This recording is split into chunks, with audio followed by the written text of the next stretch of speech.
بسم اللہ الرحمن الرحیم اللہم صلی علی محمد وعلی آل محمد کما صلیت علی ابراہیم وعلی آل ابراہیم انک حمید مجید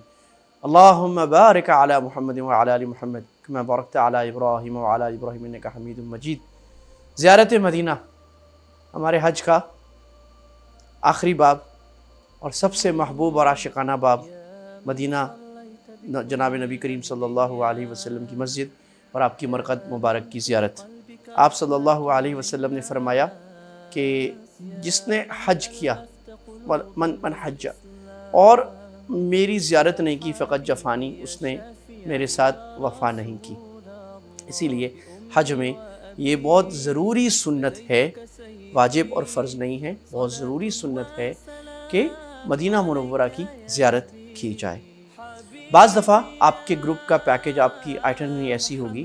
کہ آپ پہلے مدینہ آئیں گے بعد میں مکہ، اور بعض دفعہ بعد میں مدینہ آئیں گے، دونوں طریقے ٹھیک ہیں۔ مدینہ کی زیارت جب ہم نے جانا ہے تو ہم نے نیت کرنی ہے رسول اللہ صلی اللہ علیہ وسلم کی مسجد کی زیارت اور رسول اللہ صلی اللہ علیہ وسلم کی قبر مبارک کی زیارت، دونوں کی زیارت۔ حدیث میں اللہ کے نبی صلی اللہ علیہ وسلم نے فرمایا 3 مسجدیں ایسی ہیں جہاں پر لا تشد الرحال الا الى 3 مساجد، ثواب کی نیت سے جہاں پر یعنی سفر کا ارادہ کر کے آپ جا سکتے ہیں اور جانا چاہیے، مسجد الحرام مسجدی یعنی میری مسجد، مسجد نبی اور مسجد اقصیٰ۔ لہٰذا بہت ذوق و شوق کے ساتھ سنتوں پر عمل کرتے ہوئے ہم مدینہ کی طرف رواں دواں ہوں۔ مدینہ جب پہنچیں تو مدینہ قریب آئے تو شوق بڑھ جائے اور مدینہ کے فضائل ہمیں مستحضر ہوں کہ مدینہ کیا ہے اور مدینہ کے بارے میں ہمارے حبیب نے کیا کہا، اور کیوں اللہ کے نبی نے مکہ کو چھوڑ کر مدینہ کو اپنا وطن بنایا، مکہ فتح ہو جانے کے باوجود بھی مدینہ کو بنایا۔ بہت سارے اللہ کے نبی کے ارشادات ہیں۔ آپ نے فرمایا کہ ان ابراہیم حرم مکہ، ابو سعید خدری رضی اللہ تعالیٰ عنہ کی حدیث ہے، مسلم شریف میں ہے۔ آپ نے فرمایا ابراہیم نے مکہ کو حرام کیا تھا، محترم بنایا تھا، اور میں مدینہ کو، میں محمد مدینہ کو محترم بناتا ہوں، بین لابتیہا، دونوں،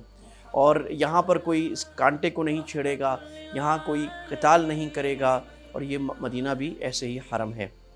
اور ایک اور حدیث ہے حضرت فاطمہ بنت قیس رضی اللہ تعالیٰ سے روایت ہے، اللہ کے نبی نے فرمایا ہذہ طیبہ، ہذہ طیبہ، ہذہ، یہ مبارک ہے، یہ پاکیزہ ہے، یہ پاکیزہ ہے۔ صحابہ جب مدینہ میں آئے تو بعضوں کو بخار ہو گیا اور بعض پریشان ہو گئے مکہ سے، اور مکہ بھی یاد آ رہا تھا، ظاہر ہے احب البلاد، اللہ کے سب سے محبوب شہر دنیا کا۔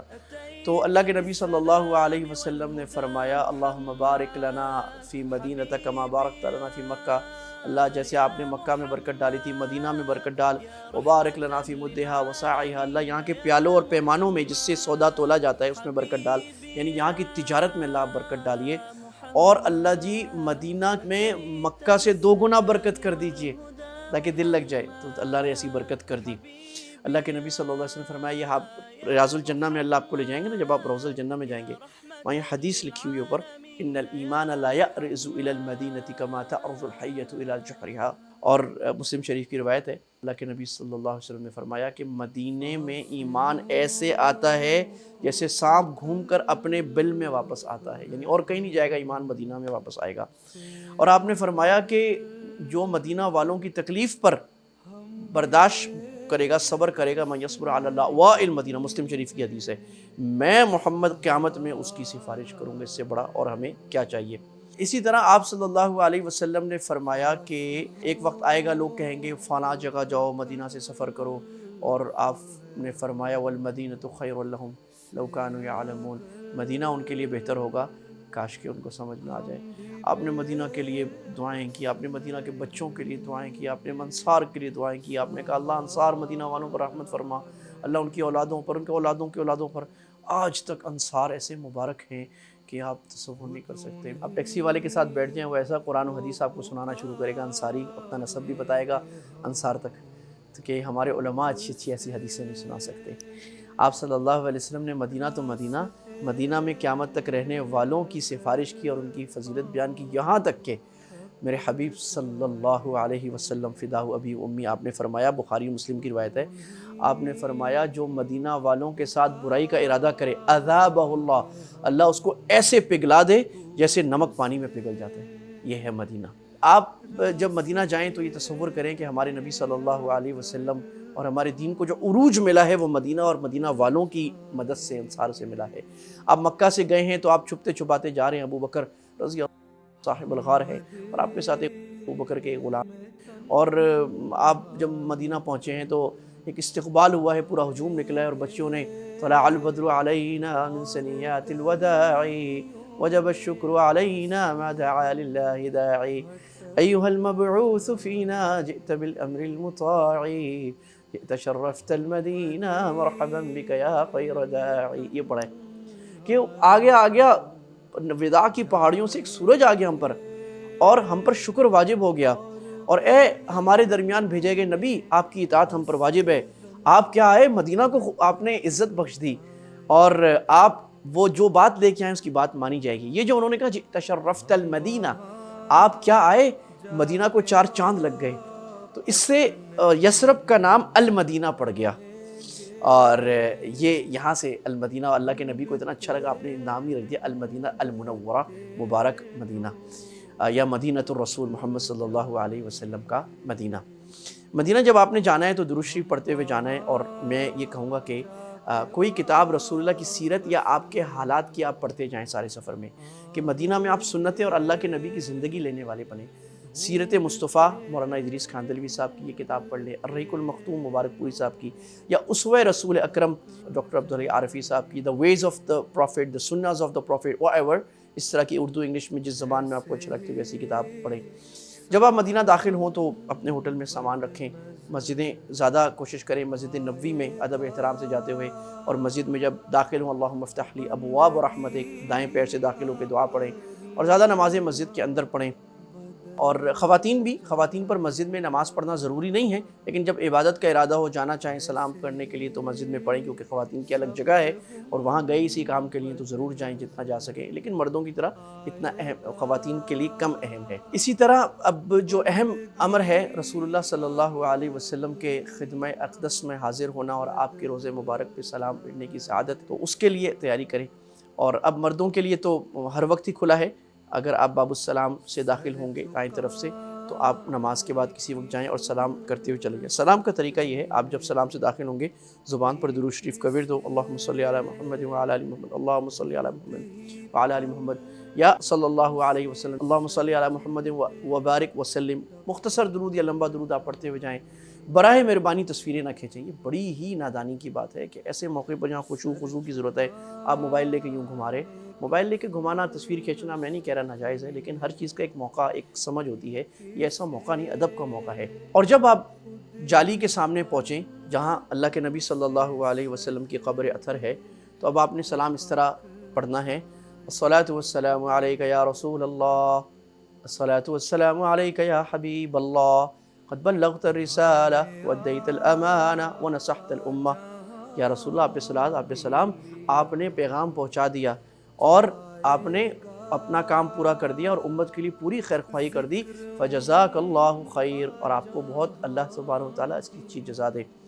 اور اس کے بعد آپ نے ذرا سا دائیں ہو کر، اب چونکہ یہ یاد رکھیے رش بہت زیادہ ہے تو آپ لمبا نہیں رک سکتے، رکنا بھی نہیں چاہیے دھکے، جتنا رکنے کا وقت ملے رک جائیں، دھکے نہ دیں کسی کو تکلیف میں نہ آئیں، رش ہے تو تیز نکلیں ذرا آرام سے۔ پھر تھوڑا سا دائیں طرف ہو کر اگر آپ کو اس طرح منہ کرنے کا موقع ملے تو تھوڑا سا چہرہ کر کے الصلاۃ والسلام علیک یا خلیفۃ رسول اللہ ابی بکر صدیق رضی اللہ عنہ،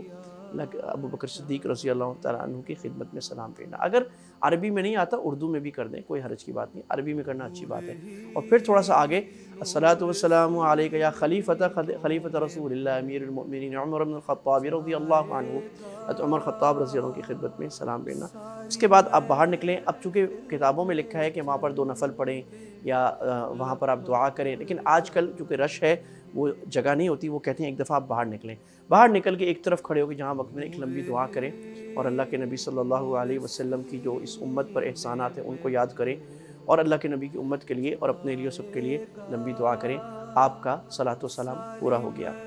مدینہ میں قیام کے دوران کیا کرنا ہے؟ جیسے میں نے عرض کیا کہ مکہ سے رسول اللہ کی مکی زندگی اور مدینہ سے رسول اللہ کی مدنی زندگی لے کے آنا ہے۔ آپ کو زیادہ لمبی عبادتیں کرنی ہیں جتنی ہو سکے، بلا واسطہ عبادت، اور تلاوت کریں لمبی۔ مدینہ مسجد نبوی کے اندر قرآن کے حلقے لگتے ہیں جہاں تجوید سکھائی جاتی ہے، ان میں بیٹھ کے آپ مدینہ میں پڑھنے کی سعادت حاصل کریں۔ میرے حبیب صلی اللہ علیہ وسلم نے فرمایا جو اس مدینہ میں پڑھنے کے لیے، علم دین سیکھنے کے لیے آئے اس کو مرحبا کہو، آپ طالب علم بن جائیں۔ اگر آپ کو عربی آتی ہے تو وہاں پر عربی کے بہت سارے حلقے جس میں وہ بیان کر رہے ہوتے ہیں، انگلش کے بھی ہوتے ہیں، وہ حج کے بیان ہو رہے ہوتے ہیں، اس میں بیٹھنے کی کوشش کریں۔ اس طرح مدینہ میں رسول اللہ کے آثار کی زیارت کریں۔ ہفتے میں ایک دن بقیع چلے جائیں جہاں سارے صحابہ کی ایک بڑی تعداد مدفون ہے، وہاں جا کے ان پہ صلاۃ و سلام پیش کریں۔ ایک میوزیم ہے جو روضہ کے سامنے ہے، وہاں رسول اللہ کے آثار ہیں، میوزیم آف مدینہ بالکل سامنے ہی ہے قبلے کی طرف، وہاں پر ضرور جائیں۔ اسی طرح ایک میوزیم ہے ذرا ٹیکسی پہ جا کے دور جانا پڑتا ہے، دارالمدینہ، وہ میوزیم، اس میں رسول اللہ کی پوری سیرت کو انہوں نے کلے ماڈلز میں سنبھالی ہے۔ دارالمدینہ میوزیم 10-15 منٹ ٹیکسی پہ لگتے ہیں، وہ پرائیویٹ میوزیم ہے۔ وہ آپ کو احد دکھائیں گے، احد کیسے ہوا تھا، اس میں کیا واقعات ہوئے تھے، بدر میں کیا واقعات ہوئے تھے، خندق میں کیا ہوا تھا، پکچرائز ہوگی رسول اللہ کی مبارک زندگی۔ اور مدینہ والوں سے اچھا معاملہ کریں، اگر شاپنگ بھی کریں ضرور کریں، لیکن اس میں یہ نیت ہو کہ ہم مدینہ والوں کو بھلائی دیں گے، ان سے زیادہ بارگین نہ کرائیں، ان کا خیال کریں، مدینہ والوں کی محبت کریں، سخاوت کریں، کھجوریں تقسیم کریں، چیزیں تقسیم کریں۔ اور مدینہ میں صلاۃ و سلام اور درود شریف کوشش کریں دن میں 1000 مرتبہ ہو جائے، چلتے پھرتے، اٹھتے بیٹھتے، مسجد نبوی سے آتے جاتے۔ اور تصور کریں، میں تو چونکہ پڑھاتا رہا ہوں تو مسجد نبوی میں جاتا ہوں تو تصور کرتا ہوں یہاں پر یہ ہو رہا ہوتا ہوگا، یہاں تک یہ ہو رہا ہوتا ہوگا۔ یہ جو ریاض الجنہ ہے، اگر اس کو آپ غور سے دیکھیں تو ریاض الجنہ میں اتنے آثار، ایک ایک قدم پر کتنے واقعات ہوئے ہوئے۔ ایک ستون سامنے ہے جس کا نام ہے استوانہ ابی لبابہ۔ یہاں ابو لبابہ ایک بڑے صحابی تھے جو تبوک میں پیچھے رہ گئے تھے، انہوں نے اپنے آپ کو باندھ دیا تھا کہ جب تک اللہ کے نبی اور اللہ ہماری توبہ قبول نہیں کریں گے ہم کھولیں گے نہیں۔ استوانہ ابو لبابہ اوپر لکھا ہوا ہے۔ استوانہ عائشہ ہے وہاں پر ریاض الجنہ ہی میں، جہاں پر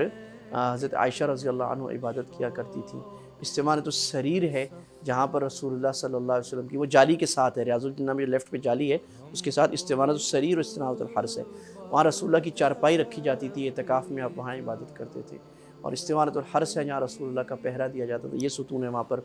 اور سامنے استوانۃ النخلہ ہے، جو دیوار آگے ریاض الجنہ کی دیوار ہے نا، جو محراب والی دیوار، وہاں ایک بڑا ستون ہے، اس پہ کھجور کے درخت کی ڈرائنگ اوپر بنی ہوئی ہے،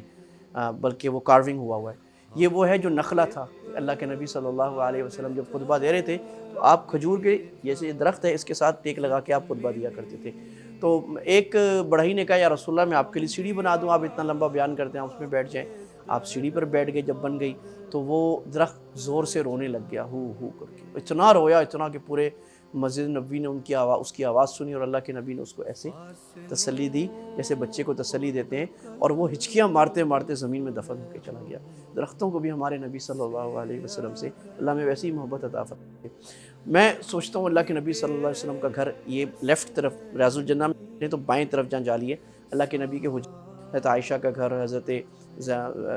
صفیہ رضی اللہ تعالیٰ کا، حضرت ام سلمہ کا گھر اس طرف تھا۔ اللہ کے نبی وہاں سے نکلتے ہیں، مسجد نبوی میں آتے ہیں، ایک حلقہ لگا ہوا ہے علم کا، جو علم قرآن و حدیث کی باتیں علم پھیلا رہے ہیں، ایک دوسرے کو سمجھا رہے ہیں، بات سیکھ رہے ہیں۔ اور ایک حلقہ لگا ہوا ہے ذکر کا، جہاں لوگ اللہ سبحان اللہ الحمدللہ لا الہ درود شریف ذکر کر رہے ہیں۔ آپ دونوں کی تعریف کرتے ہیں، لیکن آپ علم والے حلقے میں بیٹھ جاتے ہیں، اور آپ فرماتے ہیں انما بعثت معلما، اللہ نے مجھے معلم، ٹیچر، استاد بنا کے بھیجا ہے، سیکھنے سکھانے والا۔ ہم سیکھنے سکھانے والے حاجی بنے، ایسے نہ ہو کہ ہم چٹے جائیں چٹے واپس آ جائیں، یہ ہمیں بہت شکوہ ہے۔ بعض حاجی حضرات جاتے ہیں ایک دفعہ کتاب کھول کے نہیں پڑھتے۔ بھئی آپ اللہ کے نبی کی زندگی کو پڑھیں، قرآن کو سمجھنا شروع کریں، مسائل علماء سے پوچھیں، سمجھدار کنسیڈریٹ حاجی بنیں تاکہ پڑھے لکھے آئیں۔ اللہ کے نبی کی ٹھنڈک، آپ کی محبت، آپ کا برداشت، آپ کا صبر، آپ کی تواضع، اللہ کے نبی صلی اللہ علیہ وسلم کا امت کا درد، یہ لے کے آئیں۔ اور وہاں پوری امت آئی ہوئی ہے، دعوت دیں، پوری امت کو دین کی بات کریں، جائیں اور سب کو دین کی اچھی بات کریں، خود عبادتوں میں لگیں، سیکھنے والے بنیں۔ وہاں مسجد نبوی کے اوپر ایک لائبریری بھی ہے جو گیٹ نمبر 6-7 کے اوپر جا کے، اس میں ضرور جائیں۔ وہ زیادہ تو عربی ہے لیکن اس میں اردو بھی کتابیں بھی رکھی ہوئی ہیں، انگلش کی بھی رکھی ہوئی ہیں۔ آپ کو اندازہ ہوگا کہ مسلمانوں کی میراث اور ہیریٹیج کتنا بڑا ہے۔ اتنی بڑی لائبریری، تفسیر کی کتابیں تو ہزاروں ہیں، حدیث کی تو ہزاروں ہیں، تو ہمیں ایک عظمت ہوگی کہ یہ ہمارا علم اور یہ ہمارا ذخیرہ ہے۔ ریاض الجنہ، روضہ جنہ جس کو کہتے ہیں عربی میں، اس کا وقت لینے کا اب چونکہ انہوں نے ایپ سے کر دیا ہے، تو نسک ایپ یا دوسری ایپ، تو آپ کو ایپ سے لینا ہے یا آپ کے گروپ والے آپ کے لیے اجتماعی ٹائم لیں گے، آپ اسی میں جائیں۔ کوشش کریں جھوٹ بول کر، دھوکہ کر کے، یا کوئی ایسے کسی کو جل دے کے آپ ریاض الجنہ میں نہ جائیں، یا کوئی اور غلط کام نہ کریں اصولوں کی پابندی سے، اور جب نکلے مدینہ سے تو رسول اللہ کی محبت سے سرشار واپس اپنے وطن کی طرف لوٹ جائیں۔ اللہ ہم سب کو اپنے نبی صلی اللہ علیہ وسلم کی محبت عطا فرمائے۔ وآخر دعوانا ان الحمد للہ رب العالمین۔